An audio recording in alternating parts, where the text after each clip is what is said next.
Hola, ¿cómo están todos? Hoy tenemos un invitado especial, al doctor Lautaro de Bedia, que es un médico infectólogo del Hospital Muniz de la Ciudad de Buenos Aires, que fue expresidente de la SADI, que es la Sociedad Argentina de Infectología. También lo tenemos al doctor Mauricio Acevedo Minio, que es un cardiólogo también de la República Argentina.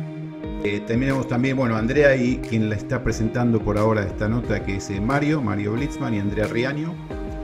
Y le queremos dar la bienvenida al doctor Lautaro de Bedia. Primeramente, ¿cómo estás, Lautaro? ¿Qué tal? Gracias a ustedes por este llamado. La verdad es un lujo para mí estar conversando con ustedes. No, el placer es nuestro porque realmente sabemos de tus conocimientos y esto nos va a dar una pantalla mucho más grande de lo que acontece. Gracias también al doctor Mauricio Acevedo Minio, gracias por estar otra vez con nosotros, porque ya lo tuvimos en una nota y nos gustó tanto que lo invitamos de vuelta. Eso es buena. Gracias a ustedes. La verdad que es divertido estar con ustedes. Lautaro, te voy a hacer la primera pregunta. ¿Por qué es más severa la forma viral del coronavirus en el hemisferio norte? Y si esto nos puede dar una especie de sospecha que algo puede llegar a acontecer cuando llega ahora el invierno en el hemisferio sur, ya sea, por ejemplo, en Argentina, donde están ustedes, o Australia, donde estamos nosotros. Bueno, muchas de las preguntas, la respuesta va a ser, no sé, no está tan claro, esto es muy nuevo, esto tiene menos de 5 meses, hace 4 o 5 meses ni sabíamos de qué era esto. Obviamente conocíamos al género de coronavirus, porque hay otros coronavirus, etcétera, etcétera. Eso no es nuevo, pero sí esta especie en particular. También el tema de la mortalidad es muy, muy difícil de establecer, porque depende a qué llamamos mortalidad en términos de epidemiológico, de estadística, ¿no es cierto? Si dividimos el número de muertos por el número de casos, sí, nos va a dar un determinado cociente. Eso, en general hacemos así, ¿no? Tuve 10 neumonías, se murieron 2, tuve un 20% de mortalidad, en general. Pero en este caso es muy variable porque el número de abajo, el denominador de la cuenta, es muy variable. Hay países que testean más que otros. En nuestro país ahora se está tratando de poner al día, pero tenemos menos testeos. La definición era muy estricta al principio y andando fuimos viendo que si nos manejamos con esa definición tan estricta, muchos casos quedaban afuera. Entonces ahora de a poco los vamos incorporando. Entonces el número no siempre son comparables, los números de los distintos países. Por un lado, eso en términos epidemiológicos. Después está la situación de podemos decir, de la realidad del sistema sanitario de cada país. Los países del hemisferio sur, o por lo menos el nuestro, creo que Chile, hemos tenido una ventaja enorme, que no sé si siempre la apreciamos, que es el tiempo. Nosotros lo vimos por televisión al coronavirus. Cuando vino acá, ya lo habíamos visto, como esas series que ya sabemos lo que va a contestar el protagonista, porque la vimos tantas veces, y nosotros sabíamos lo que iba a pasar. Entonces el Estado argentino, las autoridades instauraron una cuarentena muy severa, muy rápida, y eso nos dio un margen para prepararnos. Por el contrario, algunos países, y lamentablemente esos países tan cercanos en el afecto como Italia y España, se les vino encima, y los sistemas de salud en muchas situaciones, pasó lo mismo por ahí en Ecuador, los sistemas de salud se vieron desbordados, y eso también altera la tasa de mortalidad, porque no es lo mismo, yo siempre digo, tener 8.000 casos de coronavirus en 15 días que en 2 meses, no es lo mismo, ¿no? Si yo los tengo en 2 meses repartidos, en 2 meses los puedo ir manejando distinto. Cuando yo tengo la terapia intensiva, el hospital con camas en los pasillos y respiradores que no me alcanzan, y teniendo que hacer malabarismos para por ahí ventilar pacientes.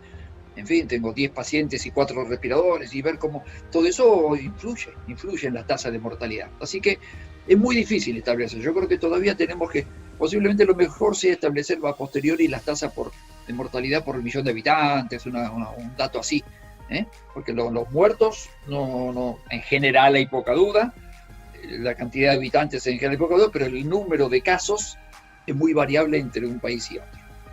Así que bueno, eso sería, no sé si contesto la pregunta, pero es muy difícil. En nuestro país, si uno mira número de muertos por número de casos, nos da un 5%, un poquito más alta de otros países, pero me parece que es un poco mentirosa esa cifra. Bueno, doctor Lautaro, según Jin Qi de la Academia de Ciencias Médicas de China y experto en biología patogénica y en enfermedades infecciosas, el coronavirus se podría volver estacional como la gripa que cada año aparece. ¿Podría ser esto cierto o todavía tenemos dudas sobre este aparecimiento? Yo creo que es prematuro todavía, es prematuro. Es muy pronto, porque el virus de la gripe es muy interesante, porque todos los años, como todos ustedes saben, hace pequeños cambios, pequeñas mutaciones. Por eso la vacuna de este año, ya el año que viene no me va a servir, la tengo que cambiar. Es muy interesante que todos los marzos y todos los septiembre la OMS determina cuál tiene que ser la cepa que corresponda al año siguiente. Por eso la vacuna, los laboratorios que la fabrican sí, pero en base a una fórmula que les pasa a la OMS para el hemisferio sur en el mes de septiembre. Dice la composición de la vacuna para el año que viene tiene que ser esta. Por eso a veces las campañas son contrarreloj, porque hay que fabricar, distribuir y aplicar la vacuna en poco tiempo. Entonces el virus de la gripe tiene esa característica. Y además agrega otra característica, perdón que me extienda mucho, pero el tema es interesante. Otra característica son los grandes cambios. Hace mutaciones ya mucho más grandes cada 30 o 40 años. Y esas son las pandemias. Esa es fue la pandemia del 2009, en la cual el virus pasó de ser H3N2, una denominación que tenemos, no sé, a ser H1N1.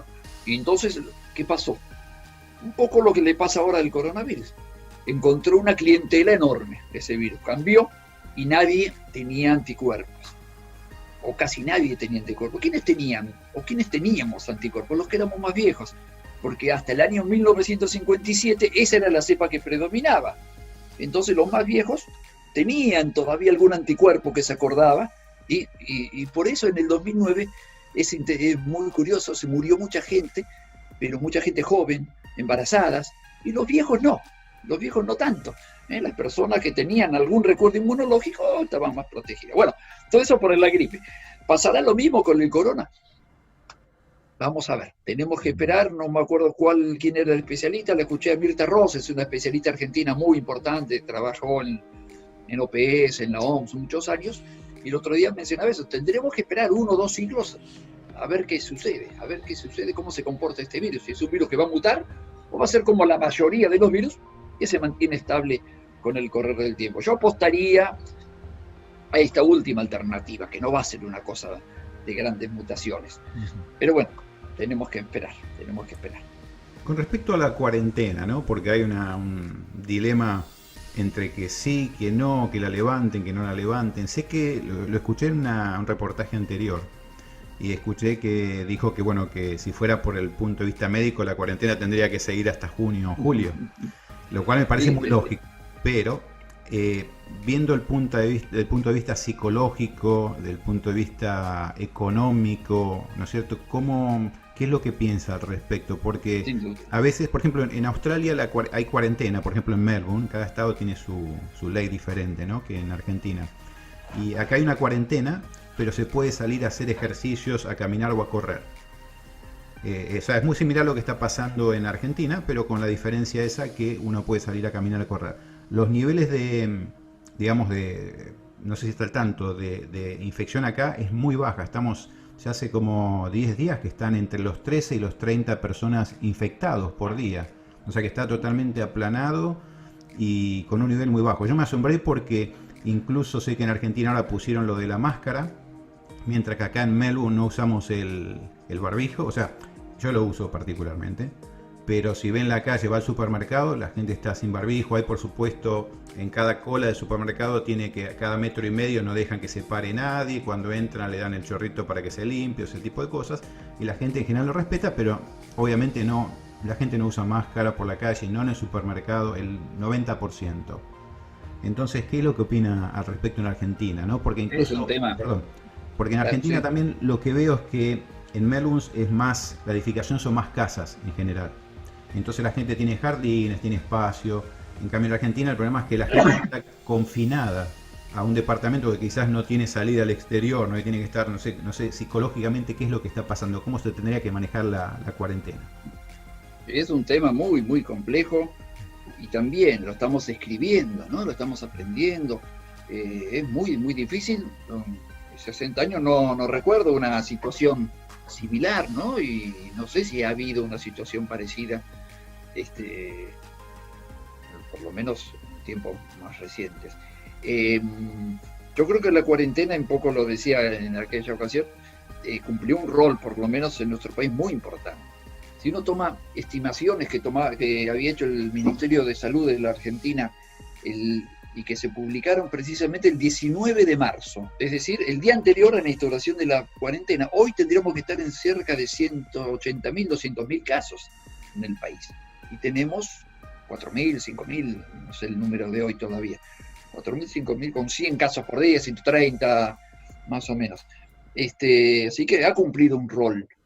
Cuando uno se compara con países, con otros países, un poco lo que comentábamos antes de España, Italia, Ecuador, Brasil mismo, que tienen muchos más casos. Pero nadie puede mirar la realidad con anteojeras, ¿no?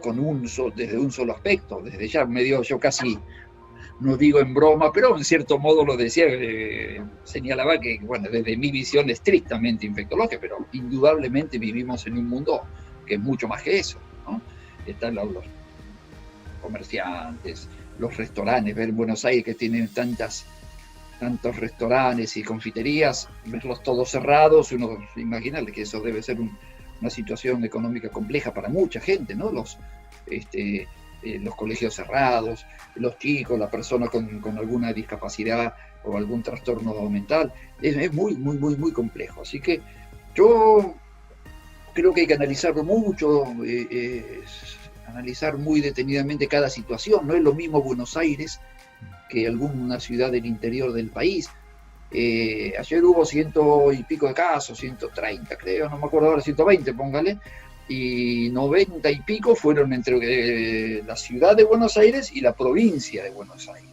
El resto del país tuvo 10, 12 casos ayer. Entonces, indudablemente tenemos la capacidad de identificar en qué lugares hay circulación del virus, y esos van a ser sin duda la ciudad de Buenos Aires y la provincia de Buenos Aires, y otras en las cuales se puede ir paulatinamente aflojando o modificando, o flexibilizando, si cabe el término, la cuarentena y permitiendo algunas actividades. Por otro lado, es importante, y creo que es la idea que todos tenemos, tal vez es inevitable que la gente se infecte, ¿no? Porque el virus está en su esencia y como decíamos antes, no todos tenemos, la mayoría no tiene anticuerpos. Se hizo en Buenos Aires un testeo estos días, se testearon 3 centros de estaciones de trenes de Buenos Aires, que reciben trenes del conurbano, ¿no? De toda la zona de la periferia de Buenos Aires, que es la más densamente poblada del país, ¿no? Una de las estaciones está en el norte de la ciudad, otra en el sur y otra en el oeste, ¿no? Y se testeó en forma así voluntaria a 1.200, 1.300 personas y se le buscó los anticuerpos. No es un test para ver si Juan o Pedro tenía coronavirus, sino para ver de interés comunitario cuánta gente tenía anticuerpos con el coronavirus, o sea, cuánta gente se había expuesto al coronavirus. Nos dio un 0,6%. Tan solo 7, 8 personas de esas 130 en algún momento de su vida, la mayoría de ellos habían viajado y pasaron la enfermedad sin ningún signo y tenían anticuerpos. Yo quiero decir que tal vez en algún momento eso vaya creciendo y mientras sea de alguna manera controlado eso y protegiendo a los más vulnerables, que son las personas que tienen las defensas bajas, las personas más añosas, tal vez podamos permitirnos tener un poco de casos, ¿no? Leves y muchos de ellos asintomáticos, porque estamos aprendiendo que muchos casos no tienen síntomas. Esas personas que tienen anticuerpos no deberían ser vacunadas, digamos, si sale la vacuna, una vez que salga la vacuna. Bueno, un poco lo que estoy tratando de expresar es que me gustaría lo que estoy diciendo, que sería como una vacunación natural, sí, por así decirlo, hasta que salga la verdadera vacuna, por supuesto, que todos esperamos y que confiamos que de acá a un año tiene que estar, ¿no? Bueno, eso la ciencia lo dirá, ¿no? Pero si tienen los anticuerpos, ¿deberían darse la vacuna de cualquier manera o están ya inmunes a si se contagian de vuelta? Bueno, eso habría que ir analizándolo. De todo modo, no simplificando mucho, es como si yo tengo anticuerpos contra el sarampión y me doy la vacuna contra el sarampión. No pasa nada, a lo sumo tendré más anticuerpos. Pero bueno, a veces hacemos análisis. Si una persona en el consultorio viene y me pregunta, doctor, ¿me tengo que dar la vacuna del sarampión? Bueno, o de hepatitis. Bueno, le hago un análisis y puedo saber si tiene o no los anticuerpos. Entonces digo, mira, no hace falta que te la des porque tenés buen nivel de anticuerpos. Bueno, habrá que ver en este caso cómo se desenvuelve. Veremos. O seguramente si sale una vacuna, lo primero que habrá que hacer es vacunar a los más vulnerables, ¿no? A los pacientes de X edad, eso iremos definiéndolo, a las que tienen las defensas bajas, a las personas que tienen posiblemente alguna enfermedad que comprometa su inmunidad, los pacientes con EPOC, en fin, eso iremos viendo, pero eso todavía falta para eso. Mauricio, te cedo la siguiente pregunta. Doc, bueno, yo me dedico mucho a la parte metabólica de los pacientes y creo que teníamos una pandemia previa, ¿no? Que era esto que usted dice, las defensas bajas, diabetes, obesidad, a nivel mundial, ¿no? Creo que también el resto de los médicos de los planes de salud nos tenemos que dedicar o hacer más hincapié en que no nos sigan encontrando estos virus o estas bacterias cada año. No podemos parar el país o el mundo cada año. Me parece que estuvo muy bien que se haya parado. Creo que ahora es hora de, como usted dice, ir flexibilizando, sobre todo en los lugares donde, yo estoy en el interior de Argentina, donde no tenemos circulación y donde no hay tanto riesgo de contagio. A mí me pasó esta última semana. Hoy a la mañana vi una paciente con cardiopatía isquémica por estrés. El sábado hicimos un estudio por un accidente cerebrovascular, un paciente añoso que estaba solo en su casa, angustiado, sin ganas de vivir. En la semana pasada, internación de insuficiencia cardíaca. O sea, los que estamos fuera de la parte infectológica estamos viendo todas las complicaciones que esto trae de confinamiento prolongado. O sea, yo no discuto haber tomado estas medidas, había que tomarlas. Creo que ahora es hora de aprender sobre la marcha y decir, bueno, a ver cómo soltamos. Usted hablaba de un tema muy importante de la inmunidad natural. Yo sé que es un tema hasta dónde, hasta cuándo uno se la juega. Es un costo muy alto, el que tome esa decisión es muy alto por si se dispara. Pero la pregunta es con los chicos, que los tenemos confinados, los tenemos mentalmente estresados, mal alimentados, porque los padres lamentablemente la mayoría alimenta muy mal a sus hijos. ¿Qué va a pasar cuando vuelvan a la escuela, cuando ellos adquirían inmunidad natural en la escuela? O sea, ¿está previendo usted o qué puede pasar con los chicos cuando regresen? Es un tema, sí, claro. Me acuerdo, tenía un profesor que decía, cuando una nena tenga rubiola, lo mejor que puede hacer es organizar una fiesta en su casa y invitar a todos los compañeritas, ¿no? Para que todos se contagien y tengan rubiola. Y evitemos en esa época los problemas que traía la rubiola en el embarazo, ¿no es cierto? Y bueno, acá un poco lo mismo, claro. Los chicos en la escuela intercambian anticuerpos y virus, y bueno, y eso es interesante. Además, en este caso que los chicos tienen pareciera poca susceptibilidad a enfermar, sí lo pueden adquirir, hacen casos muy leves o asintomáticos, lo pueden transmitir, pero en general las tasas de mortalidad o de casos graves en niños es muy baja, afortunadamente. Pero bueno, es un tema muy difícil. Yo puedo dar una visión, pero acá los pedagogos, los pediatras, los psicólogos, todos tienen para opinar. Sí, yo creo que de alguna manera va a haber que buscarle la vuelta. Entiendo que para los chicos no es fácil. Adaptarse a esta realidad. Además, cambian de canal y en la casa y se habla, y el virus, que la cuarentena, ¿no? Es un tema, si es traumático para nosotros los grandes, imaginemos para la mente de un chico, ¿no? no es Son dos fácil. temas difíciles de tomar decisiones, me parece a mí. El mismo hecho de que nosotros los médicos por ahí, o sea, los que hacemos prevención, toda la vida hemos dicho que la actividad física nos iba a levantar las defensas y nos iba a prevenir de esto, y ahora contener a la gente o prohibirle la actividad física, la verdad que a nosotros nos cuesta mucho.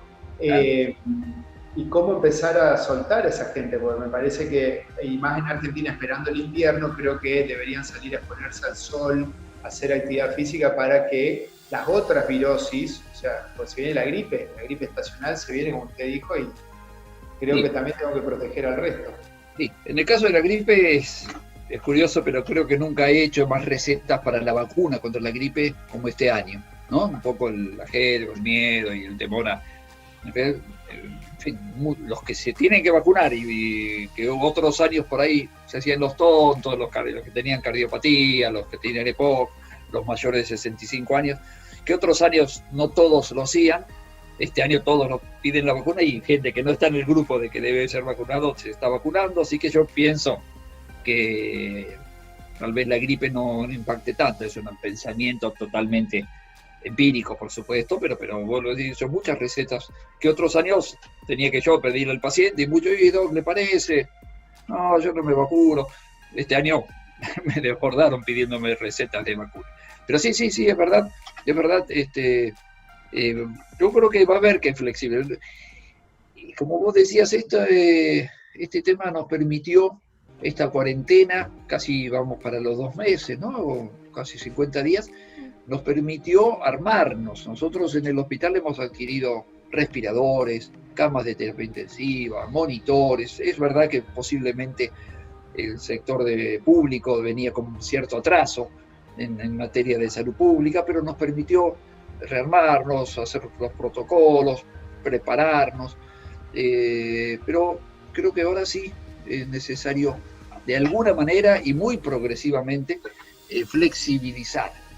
Acá en Argentina tenemos también en Buenos Aires, y en Buenos Aires, un problema serio que son los conglomerados de alta pobreza y alta densidad poblacional, ¿no? Lo que nosotros conocemos como las villas miserias, ¿no? El equivalente a las favelas en Brasil, ¿no? De viviendas más bien precarias, se reúne mucha gente, y hay varias en Buenos Aires y en la zona periférica de Buenos Aires, y siempre un poco el temor compartido con mucha gente cuando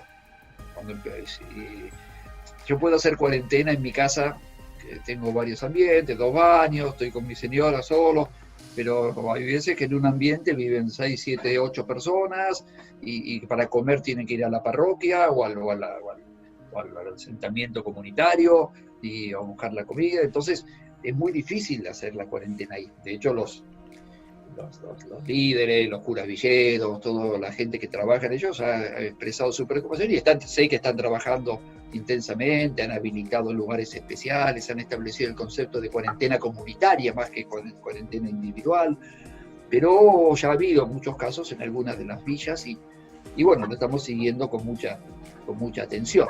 No ha explotado como uno diría, no es que es una catástrofe, pero es el temor que tenemos, ¿no? Que esos conglomerados de marginalidad también, por supuesto, de que se pueda controlar lo más que pueda. Por eso están habilitando en los clubes, en las parroquias, en las canchas de básquet, ahí poniendo sectores donde aislar a la gente que pueda tener, o a las familias, etcétera, que pueden tener un caso para poder separarlos. Pero es otro de los puntos de conflicto. Perdón, una preguntita. ¿Cómo se maneja el tema de... he leído estudios en el hemisferio norte que dicen que con la vacuna antiviral aumenta, no sé, algo así como el 30-36% las probabilidades de agarrarse el coronavirus. Digamos, como es... ¿Leyó algo de eso? O sea, ¿escuchó algo de eso? Yo vi un par de estudios... ¿La vacuna antigripal? La antigripal, que hacía que aumentaban las probabilidades por las bajas de defensa, ¿no? que producen las reacciones en el cuerpo, algo así. No.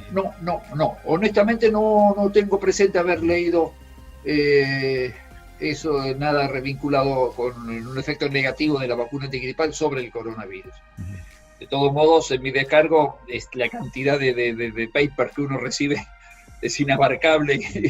Uno no da el tiempo, ¿no? para leer todo lo que se publica. Pero no tengo presente o no me han comentado nada vinculado con que la vacuna antigripal haya sido un factor de riesgo o de un incremento de riesgo contra el coronavirus. Doc, una pregunta. Nosotros le damos mucha importancia a la inflamación crónica en todas las enfermedades crónicas que vemos, ¿no? Diabetes, obesidad, y son las que ahora son las que peor pronóstico tienen con esta pandemia. Y usted ha hablado, lo hemos leído hablar de la resistencia a los antibióticos que se está generando a nivel mundial. ¿Qué importancia tiene la microbiota o la flora intestinal en todo este cuadro? Porque la verdad que todas las personas nos venimos alimentando muy mal y creo que todos estamos inflamados crónicamente. Y encima con una microbiota que no es la adecuada. ¿Qué opina de eso? Y el coronavirus produce una infección leve en la mayoría de los casos, afortunadamente. En algunos casos produce neumonía y ya en los casos más críticos una neumonía con gran reacción inflamatoria. Indudablemente hay una relación porque las causas finales son de muerte y de evolución son inflamatorias, ¿no? Como en la gran mayoría, cuando se desata ya el distrés respiratorio y toda esa cascada de inflamación, ya el virus casi diría que tiene un rol menor, ¿no? El principal rol lo tiene la inflamación, la coagulación intravascular, todos esos problemas que se generan en los pacientes graves, que uno lo único que puede hacer es aguantar al paciente, ¿no? Como decimos a veces en la terapia intensiva, que pase la tormenta, darle el sostén, el oxígeno con el respirador, con los medicamentos para que la presión se mantenga, y bueno, la diálisis si hace falta, etcétera, etcétera, hasta que esa tormenta inflamatoria pueda ir aflojando y pasando. Pero sí, indudablemente no está estudiado específicamente la microbiota, pero indudablemente la inflamación juega un rol clave en esto, por supuesto. Sí, desde mi punto de vista, o sea, lo que estamos viendo es que por ahí, en los lugares, ya sea España, Estados Unidos o Londres, por más que tengamos las terapias con alta complejidad, muchas veces estamos llegando tarde. Creo que llegar tarde me refiero a que cuando pase esta pandemia nos tenemos que ir a replantear y decir quiénes fueron los grupos de mayor riesgo y a ellos cambiarle o bajarle la inflamación o cambiarle sus hábitos, porque si no, cada vez que venga uno de estos virus nuevos nos va a volver a llevar. Yo creo que cuando un paciente entra en terapia tenemos pocas chances en toda enfermedad inflamatoria. Creo que esto nos tiene que hacer aprender a decir, bueno, vamos antes a los pacientes diabéticos, obesos, hipertensos, y tomen la rienda de su salud. Sí, el 80% de los casos son leves, hay un 15% que tiene neumonía y hay un 5% de casos que son graves. Pero dentro de ese grupo la mortalidad es alta. De los que van a terapia no son, por suerte, la mayoría son pocos, son el 5%. Pero una vez que ingresan a terapia, respirador, es muy difícil. Y ahí muere mucha gente en terapia. Así que sí, indudablemente el estado de inflamación crónica y las comorbilidades. Además ese es otro tema, porque ¿quién se muere? ¿Quién tiene cuadros graves? Y los que tienen comorbilidades. Es muy raro que un chico de 25 años, deportista sano, tenga un cuadro grave. Pero sí lo va a tener el que tiene hipertensión, EPOC, insuficiencia cardíaca, diabetes, insuficiencia renal. Ahí están, cuando analizamos los que se murieron, están casi todos están en ese listado de las comorbilidades, decimos los médicos, ¿no? Los que tienen otras enfermedades concomitantemente. Bueno, eso es otro tema, perdón Mario que te interrumpa.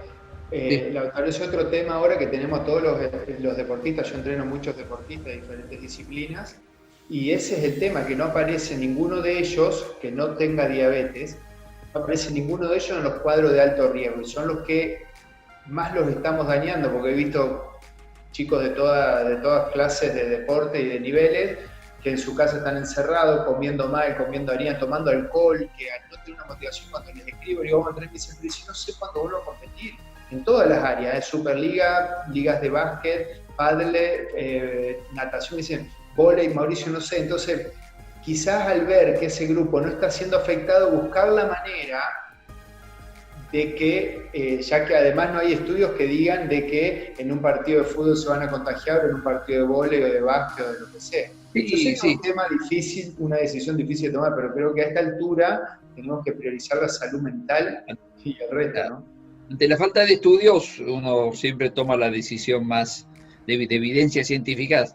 Bueno, prefiero cortar, pero andando el tiempo y ya habiendo preparado las unidades de terapia intensiva, teniendo una disponibilidad de camas, habiendo achatado tanto la curva, que yo creo que nos va a garantizar en nuestro país que indudablemente va a haber más casos, pero que ese crecimiento no va a ser tan estrepitoso, porque además siempre hay tiempo de volver para atrás, eventualmente, si vemos que se desborda. Yo creo que en forma controlada hay que ir de a poco liberando. En muchos lugares del país, y en Capital y Gran Buenos Aires, paulatinamente. Y agrego una otra cosa, que más allá de lo que diga el presidente y el equipo del Ministerio de Salud, tengamos que tener presente que cada uno de nosotros tiene un rol. No solo es lo que el presidente diga, o lo que el ministro de Salud diga. Si yo sigo en cuarentena, pero no me lavo las manos, no mantengo distancia social cuando voy al supermercado, no sirve de nada, y viceversa. Si por más que no haya cuarentena, como eso lo manejan muy bien los países por ahí, los países nórdicos, Holanda, en los cuales no hay prohibiciones, pero sí hay sugerencias, y la gente toma las sugerencias. Así que si el presidente o las autoridades no me dicen, o me levantan la cuarentena, pero yo sé que no me tengo que reunir a hacer un asado con mis amigos, ni me tengo que acercar en exceso, ni hacer reuniones multitudinarias, o dejo de lavarme las manos, va a ser una catástrofe, viceversa. Si yo mantengo esas pautas que, como dicen algunos colegas, han llegado para quedarse, ¿no? El distanciamiento social, el lavado de manos, el toser con el pliegue del codo, yo creo que seguramente puede haber más casos, pero que no en una medida razonable, y cuidando mucho a los más vulnerables, por supuesto, ¿no? Los que mencionábamos antes. Doctor Lautaro, retomando nuevamente la actividad física, ¿hay algunos estudios científicos que demuestren que hacer deporte contagia cualquier tipo de virus, incluyendo el coronavirus? No. Que yo tenga presente, no sé, Mauricio, si vos tenés datos, pero no hay estudios que digan que el deporte sea nocivo, al contrario. No tengo idea, estimo que aquello de luchas marciales, de gran contacto entre el cuerpo, bueno, por ahí, pero no. Lo que sí es negativo es la concurrencia a estadios, ¿no? Los espectáculos masivos. Entonces, acá en la Argentina somos muy futboleros todos, y todos queremos que vuelva el fútbol, porque estamos desesperados, ¿no? Dentro de la enfermedad que nos desespera, que no hay fútbol, eso es lo peor. Pero el deporte en sí no, el problema es la aglomeración de gente. Entonces yo creo que ese es otro punto, pero el deporte en sí, jugador de tenis con el otro separado a 20 metros de distancia, no veo riesgo, Doctor, yo creo que los deportistas lo que sí van a tener que saber que en esta primera etapa, ojalá y se pueda volver, acá estamos hablando en Entre Ríos para que así sea, sabiendo que no va a haber público a lo primero. O sea, a ver, porque a lo primero todos se enojaban en la Superliga, acá todos me decían, pero el fútbol es diferente. Bueno, pero ahora tenemos esta realidad. Hasta que todo esto pase, ¿ustedes qué prefieren? ¿Seguir en sus casas encerrados? Yo lo hablaba con mis jugadores, mis deportistas. ¿Ustedes qué prefieren? ¿Seguir en sus casas encerrados? O ir aunque sea a jugar un partido y que lo filmen, ir a la cancha, ir al club, necesitan hacer el deporte que les gusta. Entonces, creo que todos somos conscientes y en esta primera etapa vamos a volver al deporte, y creo que allá en Europa también va a pasar lo mismo, y con que sin público, que sea filmado. Creo que en eso hay que ser consciente en una primera etapa. Después vemos. Es una parte, hay un aspecto de negocio que bienvenido sea, por supuesto, de nada criticable, pero que en esta primera etapa, lo mismo que los recitales, las funciones de cine y teatro, que son hermosas y todos los disfrutamos, pero creo que por el momento va a haber que limitarlas un poco, evitar esas aglomeraciones. Pero el deporte en sí no lo veo inconveniente. Bueno, pero lo que pasa es que yo lo que planteo es la salud de los deportistas. Después vemos el resto. del negocio. O sea, yo la salud de los deportistas, yo prefiero tenerlos sanos y que no vayan a ir a la cancha a verlos, pero que estén con la motivación de entrenarse, cuidarse, ¿no? Con la comida, de no tomar bebidas que hasta aumenta la violencia doméstica. Estos chicos, con nosotros, el que esté encerrado, fíjate vos en Buenos Aires, estuvo pasando con algunos deportistas, entonces tenerlos encerrados y con que puedan tomar alcohol, porque no se prohibió el alcohol, no se prohibieron otras comidas que nos inflaman. Entonces, a mí me interesa la salud de los deportistas. Vayan a hacer deportes, ¿sí? Y después vemos cómo se soluciona el tema de los sponsors y de la filmación. Es otro tema. Pero a mí me interesa la salud de ellos.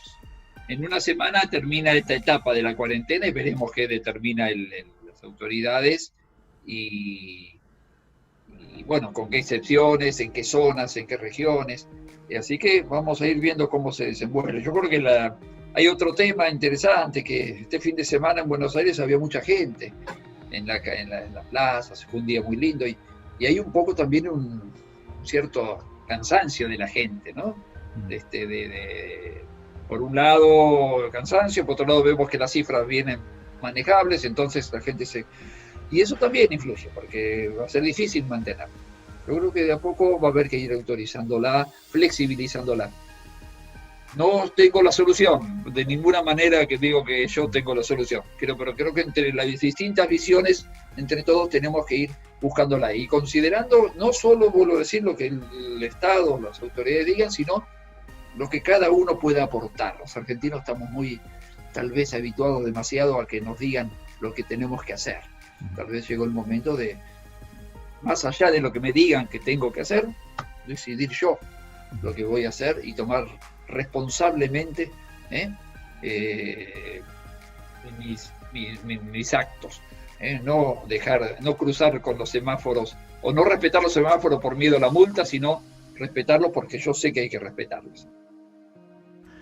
Doctor Lautaro, quiero hacerle otra pregunta. Cuando uno ya tiene el virus, ¿queda inmunizado? Porque he escuchado de casos que le han dado de alta y de repente de vuelta se reinició el virus. ¿Es así o qué se sabe?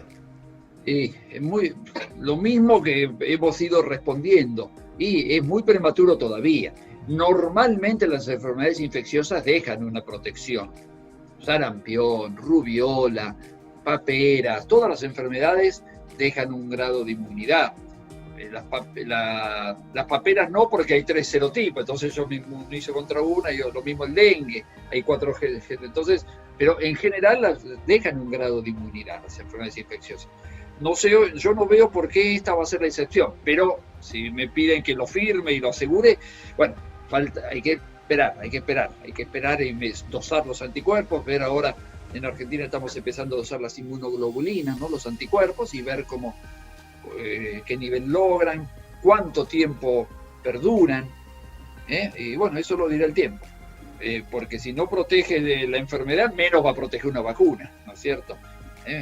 ¿Por qué va a proteger una vacuna si la propia enfermedad no lo hace, ¿no? Yo confío que sí va a ser, pero la duración, el grado y la duración de esa inmunidad lo dirá el tiempo. O sea, Doc, que la gente que se contagie, porque lo que uno por ahí lee, que vamos a acá un año el 60, el 70% vamos a estar contagiados, que no se asuste, que hacer la inmunidad natural es muy bueno, lo que hay que hacer es salirse del riesgo que peor pronóstico puede tener. Claro. Bueno, ese es un tema interesante. En los últimos días, cada vez en nuestro país, por lo menos, surgió mucha preocupación por los asintomáticos. Se está testeando poco los asintomáticos, ¿no? Ese tema.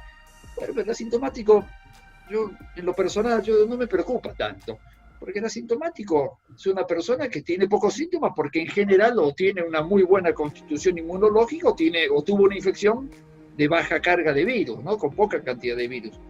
Entonces, desde el punto de vista individual no me preocupa, porque ese paciente por ahí no va a consultar, no va a tener síntomas. Y me dicen, bueno, ¿lo puede transmitir? Sí, desde ya que sí. Por eso tenemos que usar el distanciamiento social, especialmente con los abuelos, con la gente.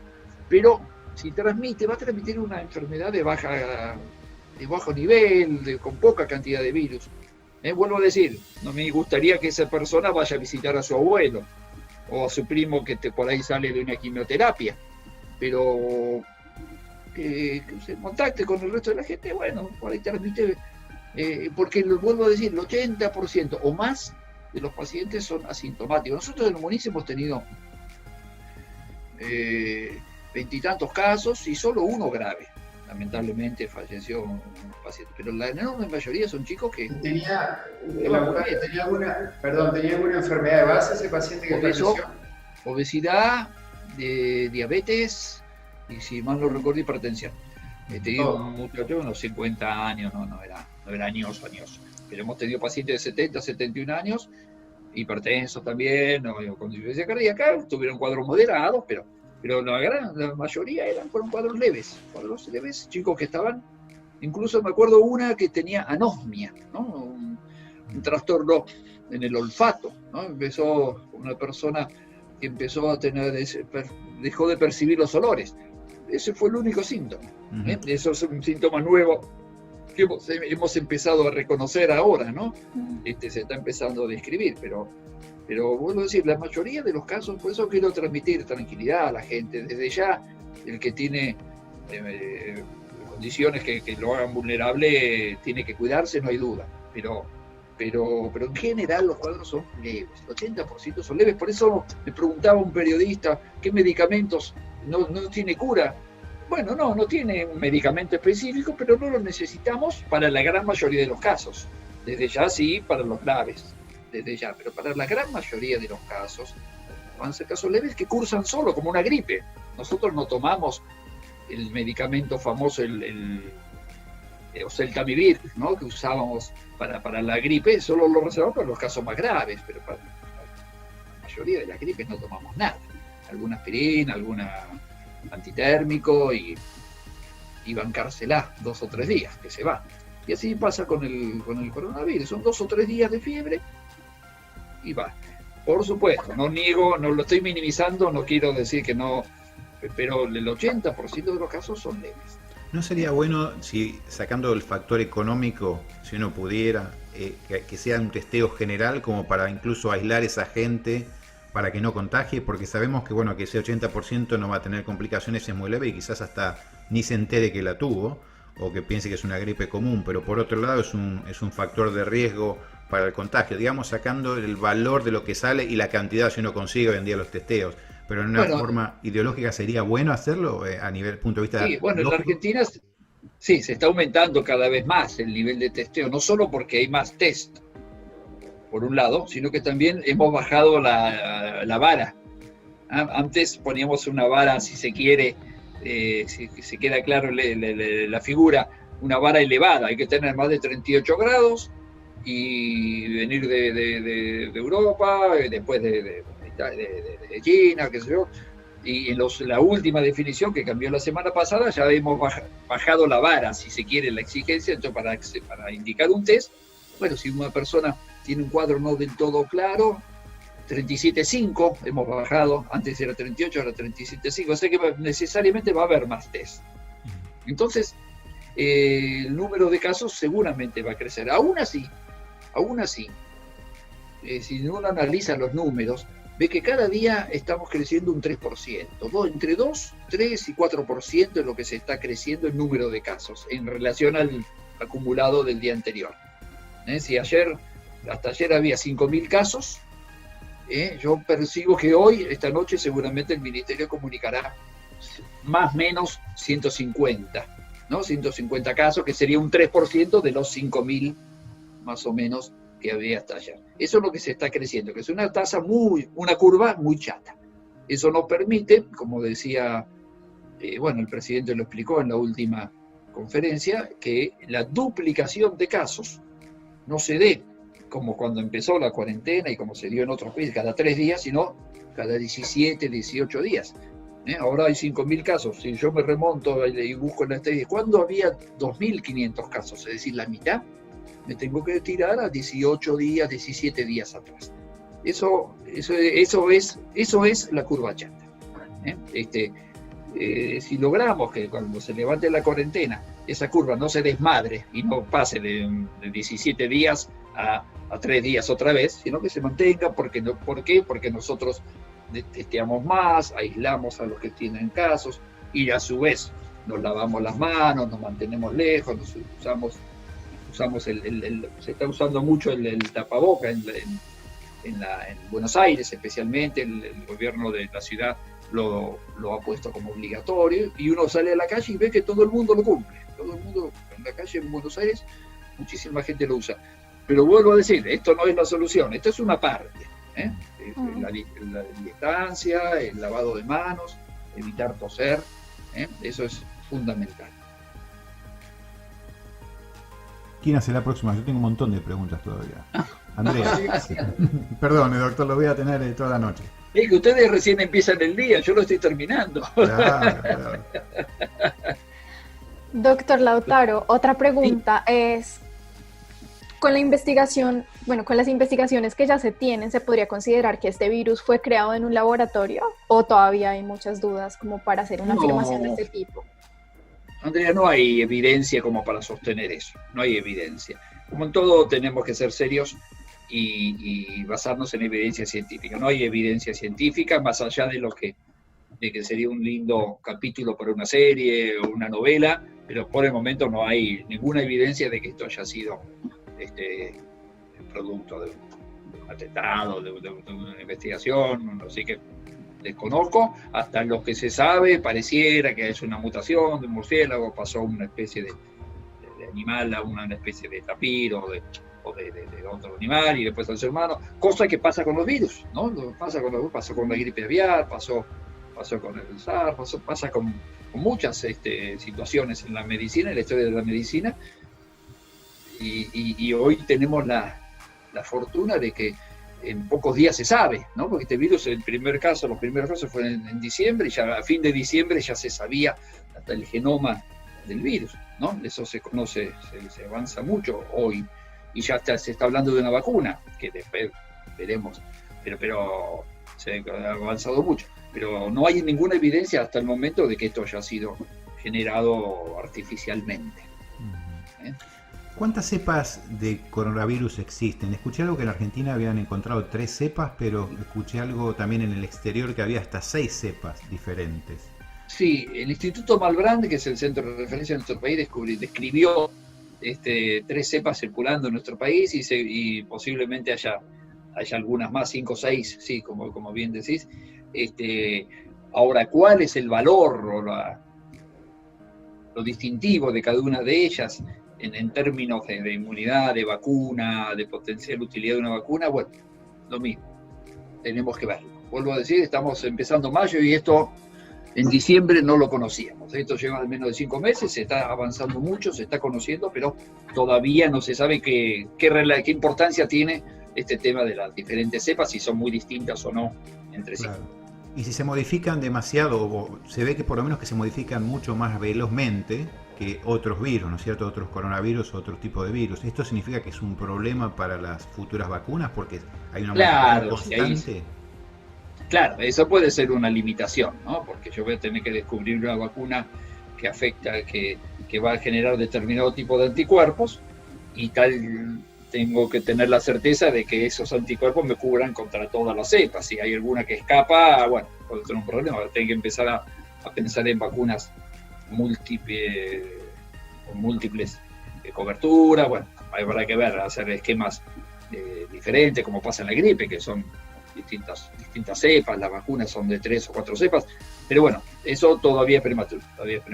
Por ahí se descubre una vacuna que va a otra parte invariable del virus y bueno, ahí estamos tranquilos, ¿no? Eso hay que ver. Hay muchas líneas de investigación en vacunas.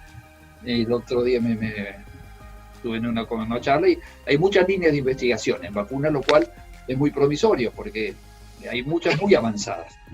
Después, por supuesto, falta la etapa de fabricación y distribución de las vacunas y aplicación, que eso bueno, es otro tema, ¿no? No es lo que se descubre hoy y mañana ya la puede ir a comprar la farmacia. Hay toda una logística y después determinar a quién vacuno, quiénes son los grupos de personas que hay que vacunar. Eso será motivo de mucha discusión, mucha conversación entre los especialistas, pero bueno, vamos por buen camino y yo creo que para el año que viene tenemos que tener una vacuna, por lo que uno viene escuchando. Una pregunta bien argentina, ¿no? Si bien nosotros estamos en Australia y la radio, como puede apreciar, Andrea es colombiana, ¿no? Dice la gripa y a veces tenemos que traducirnos qué estamos hablando, de qué estamos hablando. Pero es con el tema del mate, ¿no es cierto? Que bueno, que es bien, no solamente argentino, ¿no? Uruguay, Brasil, no, Chile también. ¿Hay algún estudio científico que demostró la virulencia, o sea, cómo uno puede transmitir, no el coronavirus obviamente, pero cualquier tipo de virus por el mate, ya sea un... no sé, una hepatitis o resfrío. Exactamente, ¿hay alguna evidencia científica que alguien que ha estudiado eso para ver cuál es la posibilidad de que uno se contagie tomando mate, o no existe evidencia científica? Desconozco si hay algún estudio, pero es muy razonable pensar que si yo estoy cruzando un cuadro infeccioso tengo que abstenerme de compartir el mate. Si yo estoy con tos, para los que no son argentinos explicamos que es una costumbre muy nuestra, muy centrada en nuestro país y muy difícil de erradicar, y tampoco creo querer erradicarla, porque es un tema de vínculo muy importante para nosotros, ¿no? Está muy adentro de nuestro ser. Pero cuando uno está con un cuadro mínimo, aunque sea mínimo resfrío, tiene que abstenerse de participar de la rueda y acompañar de otra manera. Creo que es muy difícil el tema, pero yo creo que el mate está muy identificado con nuestra forma de ser. Los argentinos somos además del mate, muy abraceros, muy de tocarnos, ¿no? Eso es una costumbre nuestra, ¿no? Que de alguna manera, no digo que tendrá que cambiar, pero tendrá que ir adoptando posiblemente, al menos por un tiempo, alguna modalidad diferente. ¿Qué deberíamos aprender de esta epidemia? ¿Qué es lo que nos debe enseñar? Bueno, primero que la finitud de todo nuestro conocimiento, ¿no? Lo finito que son nuestros conocimientos, que creíamos que ya sabíamos todo, ya manejábamos el HIV, porque ya los pacientes de HIV los tenemos controlados, en general andan bien, con el tratamiento antirretroviral, están con carga bien, y dije, bueno, ya está, ¿qué nos va a sorprender? Bueno, y de golpe, en 3 meses, aparece una epidemia que nos tiene a todos hablando del tema todo el tiempo, a toda hora, con miedo, con gente con mucho miedo. Bueno, así que eso es lo primero. De segundo, yendo específicamente a la posibilidad de contagio de este virus, a mantener hábitos de higiene que no son exclusivos de este virus, ¿no? El lavado de manos, el toser con el pliegue del codo y cierto distanciamiento social, ventilar los ambientes, limpiar con personas de apoyo cuando uno está enfermo, corren para todas las enfermedades, no solamente para el coronavirus. Este es el emergente ahora, pero nos hizo dar cuenta que hay muchas otras enfermedades que se transmiten de manera igual. Otra enseñanza, pero ya más específica para nuestro país, que yo veo que la salud posiblemente estaba un poco relegada, nos desesperamos por hacer la curva chata, entre otras cosas porque teníamos mucho atraso en la salud pública, ¿no? En términos de personal, términos de equipamiento, de camas de terapia intensiva bien equipadas, con respiradores, monitores, etcétera, etcétera. Yo creo que esto nos ha permitido principalmente ponernos al día, ¿no? En cantidad de este tipo de implementos. Eso también para reflexionar la importancia que se le da en nuestro país a la salud pública. Valoro el enorme esfuerzo que estés haciendo de parte de las autoridades de todo nivel, nacional, provincial, municipal, de equipar al equipo de salud, etcétera, etcétera. Pero denota, por otro lado, que veníamos medio atrasados, posiblemente. Ahora, le voy a hacer una preguntita, yo lo veo del lado de afuera, ¿no? Trato de informarme lo más que puedo. Yo soy técnico cardiólogo y tengo, bueno, amigos médicos y técnicos y enfermeros de todos lados del mundo, pero por supuesto más en Argentina. Y veo muchos que se están quejando que en hospitales donde trabajan no cuentan con el material básico, llamémoslo material básico, o sea, los camisolines, barbijos. EPP, el ¿No equipo está de todavía protección un poco personal. como muy atrás todavía en algunos centros públicos con respecto a esto? Sí, el equipo de protección personal, el EPP, así lo llamamos en los documentos, es un tema complejo porque sí, es verdad que cuesta en algunos lugares, pero hay también una cuestión de competencia, si se quiere, que los costos, en fin, no son variables fáciles de manejar porque hay mucha demanda y bueno, como en el mundo que vivo, cuando hay más demanda a veces los precios suben. Entonces, en algunos lugares veo que hay conflictos y sí. No, en Buenos Aires estamos bien, pero bueno, por el nivel que tenemos ahora, tampoco sabemos qué pasaría o cuál va a ser la situación en un escenario catastrófico, que Dios quiera que no se produzca, pero en este momento estamos bien, pero estamos medio inquietos en que esto pueda mantenerse. Pero vuelvo a decir, la competencia es muy grande. Cuando un hospital o un gobierno, una autoridad llama a una licitación, a veces no siempre se presentan porque por ahí tienen ofertas más tentadoras de otro lado. Y lo que sí, como contrapartida, está surgiendo muchísima gente que hace donaciones espontáneas de materiales, de máscaras de protección personal, esas máscaras para proteger la cara, de barbijos, muchísima donación, gente que hace los tapabocas para distribuir a la gente, a la comunidad, a las villas de emergencia. Justamente hoy me comentaban de una iniciativa que está tratando de reunir barbijos para la gente más necesitada. Bueno, se destaca muchas veces nuestros pueblos, de nuestros países, por la gran solidaridad, pero siendo el tema específico, sí, el tema de los equipos de protección personal son un tema de permanente atención. Y una pregunta más que es difícil esta es difícil.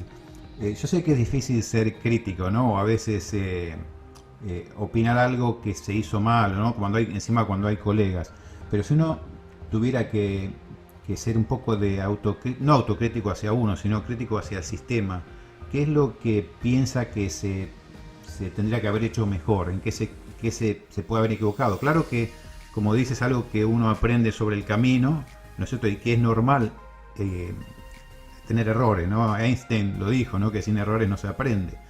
Pero cuando uno lo mira para atrás como cosa que uno quiere aprender y que no tendría que haber pasado, no sé, de repente yo escuché en Argentina cosas como, por ejemplo, que el virus no iba a venir, o de no haber cerrado antes las fronteras. ¿No serían cosas, qué tipo de críticas, pero positivas? No es una crítica para decir, uy, qué tonto, qué malo, qué idiota, ¿no? Sino una cosa como, quizás esto hubiera cambiado un poquito el camino y quizás hubiera sido, yo sé que Argentina tiene un nivel igual que Australia muy bajo en las muertes, pero quizás en vez de, no sé, de 200 muertes hubieran sido, no importa si 199 o 80, pero se hubiera prevenido como para un futuro que tendría que hacerse diferente. ¿Qué nos puede decir eso sacando?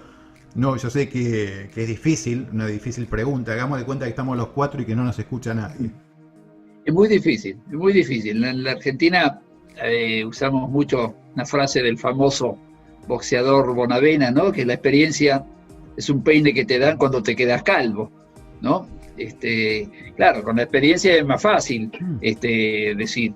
Entonces tal vez uno sea injusto, si yo hubiera hecho esto, pero como decimos también con el diario del lunes, es más fácil con el diario del lunes saber que tendría que haber hecho el director técnico, tendría que haber hecho el cambio antes o cambiar la táctica. Es muy difícil. Yo creo que en la Argentina se tomaron medidas rápido. Tal vez cerrar las fronteras antes, porque lo veníamos viendo por televisión, pero vuelvo a decir, si uno compara la situación en la Argentina, que siempre es feo, y más cuando son países queridos, con la de otros países, vemos que la situación está muy estable, y no tenemos la situación de otros países. Me cuesta encontrar, posiblemente sí, tomarme siempre un día antes que se hubiera clase, hubiera sido tal vez un costo menor, sí, sin duda, pero como decíamos al principio, todas las medidas son muy caras. Dejar a los chicos sin colegio es caro, es muy caro, y no hablo de plata, no hablo de dinero, ¿no? No es fácil dejar a los chicos sin colegio. suspender los vuelos al exterior, ¿no? No son medidas fáciles. Así que sí, posiblemente adelantar unos días las medidas que se tomaron, pero creo que se trató de balancear todos los aspectos que suceden. Y no se me ocurre, yo creo que todo se podría haber hecho mejor, pero es muy difícil valorarlo o poder decirlo. Y en términos internacionales, sí, se dice que China tardó, pero también fueron muy rápidos los tiempos. Y vuelvo a decir, es un virus nuevo y ahora sabemos que, me hace acordar cuando empezó el HIV, que no sabíamos ni qué era. La gente se estaba mal, y bueno, aquí se supo bastante rápido, ¿no? Se dice que son 20 días, 30 días ya se sabía que era un virus. Y pasa en la medicina, es así, cuando vienen los casos, vienen, hasta que uno dice, pucha, esto no es lo de todos los días. Y a la semana siguiente más casos, y bueno, yo creo que se logró bastante rápido. Es muy difícil la pregunta, muy difícil. Y muy comprometedora. Sí, claro. Lo que pasa es que pienso que a veces sirve como, digamos, yo en mi trabajo, ya sea como técnico cardiólogo o como periodista, soy muy autocrítico, incluso me escucho después y y le digo a la gente, a los colegas, que por favor lo que más quiero son las críticas, no quiero los elogios, porque las críticas son las que me hacen aprender. Sí, sin duda. Eso es lo más importante, y no lo tomo como un insulto. Obviamente, si alguien viene y me grita y me dice algo como grita, por la forma. Pero si me están explicando algo que de repente hizo mal, lo voy a intentar yo, quizás no me di cuenta, porque capaz que tenía un plano que estaba mal en el plano, y de repente, bueno, fue lo que sucedió. Por eso le decía, sé que es difícil, y por eso siempre pienso que la crítica con respeto es excelente, y no debería faltar. Porque no, sin duda alguna. Sin duda alguna, pero yendo un poco, por ahí en Argentina estamos muy acostumbrados a criticar, ¿no? Y en general tenemos razón. En este punto en particular, en este tema en particular, bueno, y viendo seguido el tema prácticamente desde que comenzó, yo creo que las autoridades, y de ninguna manera me interesa hablar de tema político, nada, pero todas las decisiones que han tomado las autoridades de salud, las cuales han sido consensuadas y muy estrecha relación con las sociedades científicas, ¿no? La sociedad de infectología, todos los expertos de la sociedad de infectología, la sociedad de microbiología, la sociedad de terapia intensiva, hemos sido muy escuchados. Así que eso yo creo que lo valoro mucho, porque pudimos expresar nuestra visión científica y creo que eso terminó predominando en muchas de las decisiones. Es verdad, se le escuchó bastante digamos, a los médicos, el gobierno lo escuchó muchísimo, eso es verdad también. Sí. Como que no los ignoró. Sí. Alguno podría decir, bueno, claro, necesitaba un soporte, una espalda sí, efectivamente, pero lo escuchó. Y todos los médicos.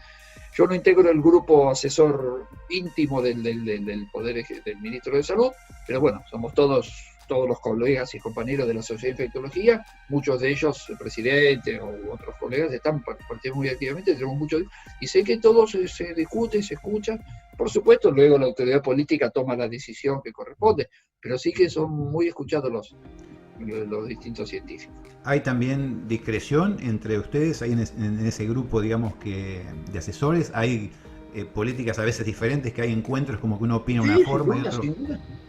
Sí, una sana discusión, claro. Cuando, como discutimos a la mañana en el pase de sala, si yo le pondría tal antibiótico, yo le haría, lo mandaría a quirófano, ¿no? Esas cosas que discutimos los médicos, cuando se hace bien, con respeto, con argumentos científicos, sí, claro que la hay. Sí, y bienvenida sea la discrepancia, claro que sí. ¿Alguna pregunta más? A ver, si quedó ahí en el tintero. Bueno, en Hong palabra Kong... vieja, ¿no? El tintero. Ahora están todos buscando. Yo tengo una pregunta. Tintero. Sí. En Hong Kong se están realizando investigaciones por temor a que el coronavirus se pueda transmitir a través de las tuberías de los edificios. ¿Tú tienes algún conocimiento sobre esto y si esto podría ser viable? No tengo específicamente eso conocido. Tuberías de edificios, no. Porque la puerta de ingreso digestiva, por así decirlo, del virus, no he leído nada. Sí sabemos, eso sí, que el virus se excreta por materia fecal. Un paciente con coronavirus termina excretando el virus y aparece en la materia fecal. ¿Cuál es el impacto de eso? En las cañerías, en la salud pública, no se sabe todavía. Pero cuando tengo un paciente con coronavirus, un poco, a veces en el hospital le damos mucha atención cuando el enfermero trabaja con la materia fecal del paciente, el que no se puede movilizar, hay que llevarlo con la chata, o en el lugar donde los baños de la terapia hay que limpiarlo mucho porque ahí sí puede haber virus. Ahora, ¿qué impacto puede tener esto sobre la salud pública en general? Hasta el momento no se sabe y no he leído nada importante al respecto. ¿Sería más fácil hacer un examen de materia fecal que un hisopado? Bueno, sí, posiblemente, pero eso estamos hablando de etapas posteriores, no iniciales del virus. ¿Ya? Una vez que el paciente ya está infectado, luego lo sigue eliminando por materia fecal. Veremos con el tiempo qué sucede con esto. Mauricio. Es otra de las tantísimas cosas que tenemos que aprender. No, la última para no molestarlo a Lautaro. Lautaro, ahora se viene la época de la gripe estacional. ¿Cómo hacemos para que la gente no entre en pánico? Porque ante la primera tos, fiebre, van a cerrar toda la manzana, todo el barrio, el hospital donde entre. O sea, ¿cómo hacemos para, primero, que la gente no entre en pánico y segundo, para hacer el diagnóstico diferencial? Sí, mirá, es difícil la pregunta y la respuesta porque es inevitable. Cualquiera de nosotros va a tener fiebre mañana, pasado, el mes que viene, 37,8, 38 grados, todo, como todos los años. Por un lado, yo creo que va a haber poca gripe, por lo que comentaba antes, que se vacunó mucha gente. Entonces yo creo que aventuro que el virus de la gripe va a circular poco. Pero bueno, aparte de la gripe, están millones de virus o miles de virus que producen cuadros respiratorios.